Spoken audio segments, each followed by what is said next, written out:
কেমন আছো সকলে? আশা করছি ভালো আছো, সুস্থ আছো। আজকে নতুন একটি ভিডিওতে তোমাদের সকলকে জানাই স্বাগত। দেখো তো, এখন বাজে সকালবেলা ঠিক 6টা। ঘুম থেকে উঠেই হাতের মধ্যে নিলাম ব্রাশ আর কলগেট। ব্রাশ করতে করতে কিছু ভেজা কাপড় ছিল, সেগুলোকেই মেলে দিলাম তারে। কারণ আজকাল বৃষ্টি আর রৌদ্র কিছুক্ষণ পরপরে কিন্তু উঠছে, তাই সুযোগ পেলেই এখন আমরা আগে রৌদ্র যখনই উঠে তখনই গিয়ে আগে দৌড়ে তারে কাপড়গুলো আগে দিয়ে আসি। তোমরাও নিশ্চয়ই এরকম করো, তাই না? তারপরে চলে গেলাম ব্রাশ নিয়ে কলপাড়ের দিকে। আর এই দিকে দেখো একটা কি সুন্দর মিষ্টি কুমড়োর গাছ হয়েছে। আর ওই জায়গাটা কিন্তু বেশ চারিদিক দিয়ে ঘেরা হয়েছে কঞ্চি দিয়ে, যাতে লতিয়ে লতিয়ে গাছের ডালপাড়াগুলো ছড়িয়ে থাকে। আর এদিকে বড় এসেছিলো হাত মুখ ধুতে, দেখো ব্রাশই আনতে ভুলে গেছে, আবার গেল ঘরের দিকে। আর আমি এখানে কিন্তু কলের জল দিয়ে ঠান্ডা ঠান্ডা জল দিয়ে বেশ করে মুখটা কিন্তু ধুয়ে নিচ্ছি। আমাদের এখন মোটরে যেহেতু জল ছিল না, সেই দিন বৃষ্টি হয়েছে রাত্রে প্রচুর, সেই কারণে আমরা এসেছি এখন কলে। উঠে গেছে, দেখো তোমার দাদাভাই 6:30 বাজে। তো এই কি যেন কেমন লাগছে আজকে তোমাকে? কালকে তো অসুস্থ ছিলে।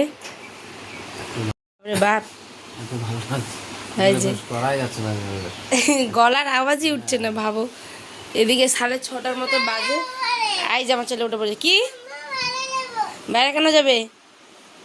হাত মুখ ধুতে এদিক সেদিক করতে করতে কিন্তু আধ ঘন্টা কেটে গেল। ছেলে উঠে পড়েছে ঘুম থেকে, ওকেও এখন একটুখানি ব্রাশ করিয়ে দিই। আমার ছেলে কিন্তু এখন থেকেই নিজে কিন্তু ব্রাশ করতে পারে, তারপরেও আমি যখন তখন তাকে করিয়ে দিই, কারণ দাঁতগুলো ভালো করে একটু পরিষ্কার করতে হবে। তো তারপরেই ব্রাশ কমপ্লিট, এবার নিয়ে গেলাম একটুখানি মুখ ধুতে। ওই সকালে উঠেই আগে ঘুম থেকে উঠেই বলছে মা কেক খাবো।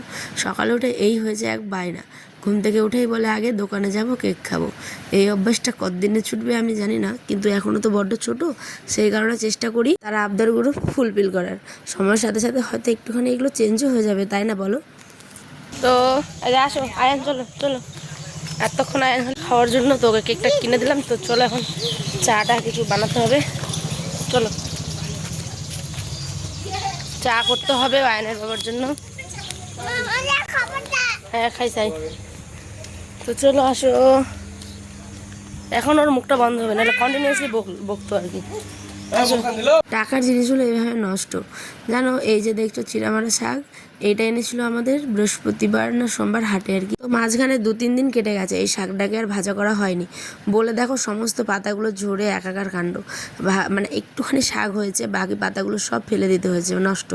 আর এইদিকে আমি কিন্তু চলে আসলাম চালটা ধুতে। চালটা ধুয়ে একদম ভাত বসিয়ে দেবো, আর এদিকে বসিয়ে দেবো হচ্ছে ডাল, আর সাথে করব চিড়ামারা শাক, আলু সেদ্ধ।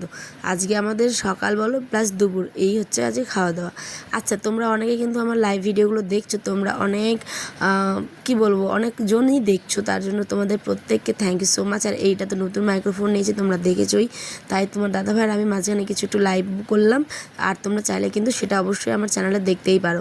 আর এখানে বসিয়ে দিলাম শাক, কিন্তু সেদ্ধ হয়ে গেছিলো।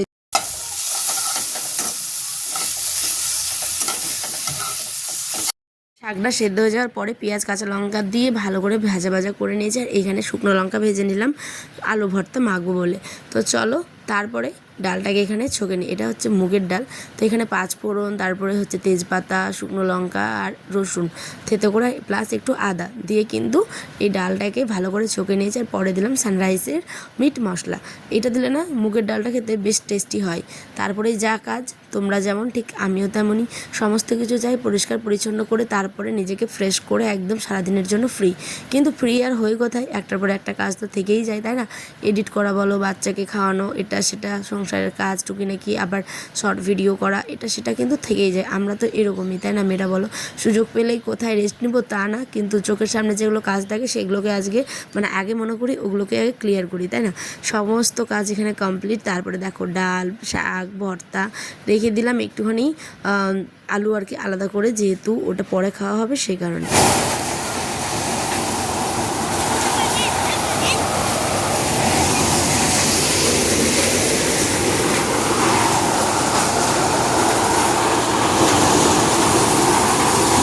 গ্রামের মানুষেরা সবাই মিলে দেখো কিভাবে একে অপরকে হেল্প করে।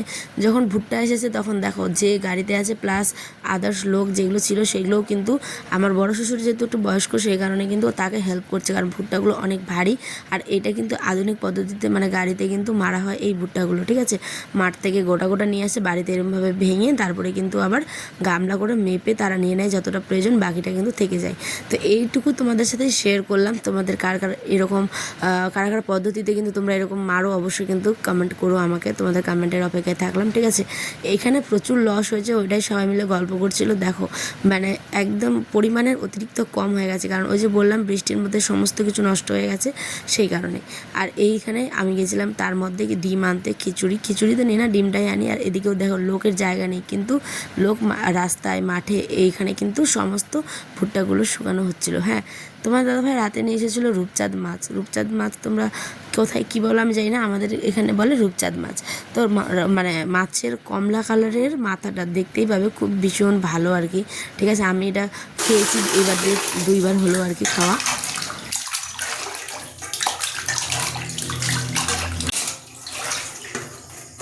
রূপচাঁদ মাছের মাথাটা যেহেতু কমলা কালার, তাই ওটাকে আমি নিজেই মনে মনে একটা নাম দিয়েছি, সেটা হচ্ছে কমলা মাছ, ঠিক আছে।